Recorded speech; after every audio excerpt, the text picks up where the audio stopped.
Welcome to Pro Tips. Please like, share and subscribe. Sumit अरे मैं वो बात में बीच में आ नहीं पाया।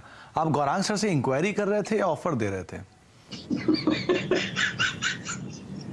मैं कोशिश कर रहा था गौरांग सर बोले आप आइए और मैं खैर अच्छा दूसरा पार्ट ये अकेले यूनाइटेड ब्रूवरीज के नंबर अच्छे हैं। वो जो एक स्नैक प्रताप स्नैक जैसी कंपनी है, इनमें कुछ नहीं हुआ क्या? इनका अपडेट नहीं आया? अपडेट नहीं आया अभी तक। चले खैर उस पर भी नजर रहेगी। अच्छा कल है नेस्ले के नंबर पहले तो, और नेस्ले भी Q1 के नंबर देगा जैसे ACC के नंबर आए थे। ओके तो नेस्ले के इसमें बहुत सारी चीजें ऑलरेडी डिस्काउंट करके बाजार चल रहा है कि वीट के प्राइसेस बढ़ना और बाकी मिल्क प्रोडक्ट के प्राइसेस बढ़ना 30% 40% प्राइसेस बढ़ चुके हैं, जो कि नेस्ले ने फर्दर पास ऑन भी किए हैं। कितना हद तक वो पास ऑन इस क्वार्टर में बचेगा या नेक्स्ट क्वार्टर में जाएगा, ये सबसे पहली चीज होगी जिसको देखना होगा। रेवेन्यू 9.5% बढ़ने का अनुमान, 3950 करोड़ रुपए का रेवेन्यू। इबीटा करीब 950 करोड़ रुपए रहने का अनुमान, 2% इबीटा बढ़ने का अनुमान इस तिमाही में लगाया जा रहा है। मार्जिन 24%, 25.5% के सामने ये मार्जिन आएंगे तो मार्जिन गिरने का अनुमान है। ऑब्वियसली बात है इनपुट कॉस्ट बढ़ी है तो उसका एक इंपैक्ट कंपनी के मार्जिन के ऊपर देखने को मिल सकता है। और मुनाफे फ्रंट पे भी 3 से 4% की बढ़त की बातचीत है। करीब 625 करोड़ रुपए इस तिमाही में मुनाफा रहेगा, जो कि 602-603 करोड़ से बढ़कर आएगा।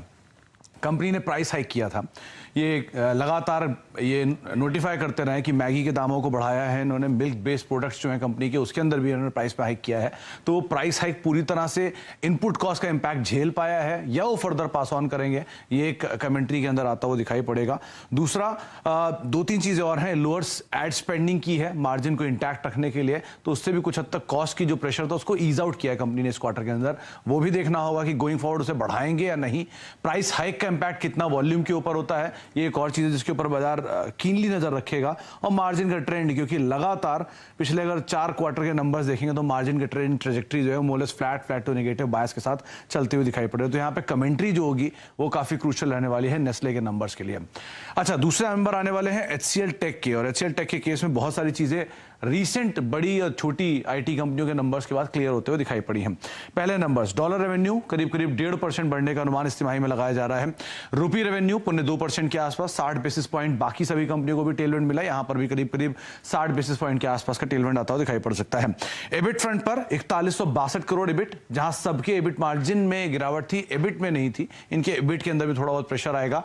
मुनाफा 3% टूटने का अनुमान इस तिमाही में लगाया जा रहा है, और मार्जिन भी रफली 70 बेसिस पॉइंट के आसपास इस तिमाही के अंदर हिट होते हुए दिखाई पड़ सकते हैं। 2-3 चीजें जिसमें एक प्रेशर मार्जिन्स के अंदर कंटिन्यू करेगा। एट्रिशन का नंबर सबका बढ़कर आया क्रॉस द बोर्ड, इनका नंबर किस तरह का रहता है उस पर नजर रखी जाएगी।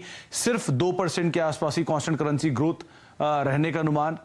इन्फोसिस के केस में करीब 2.5-3%, 30 से 3.5%, मिड कैप कंपनीज में 6-6.5% के आसपास की, यहाँ 1.5% के आसपास। सर्विस सेगमेंट की ग्रोथ 3 से लेकर 5% इस तिमाही के अंदर अनुमान लगाया जा रहा है। और यह भी माना जा रहा है कि शायद कंपनी अपनी जो गाइडेंस है मार्जिन को लेकर उसको मेंटेन रख सकती है, उसके अंदर कोई खास फेरबदल ना करते हुए दिखाई पड़े। तो यहाँ पर भी कमेंट्री पार्ट क्रूशियल रहेगा। लेकिन HCL टेक ऑलरेडी बाकी फ्रंट लाइन आईटी कंपनी से कंपैरिजन में थोड़े सही वैल्यूएशन पर एटलीस्ट पोजीशनड है, तो इसलिए नंबर्स के बाद बहुत ज्यादा कोई बड़ा डिप नीचे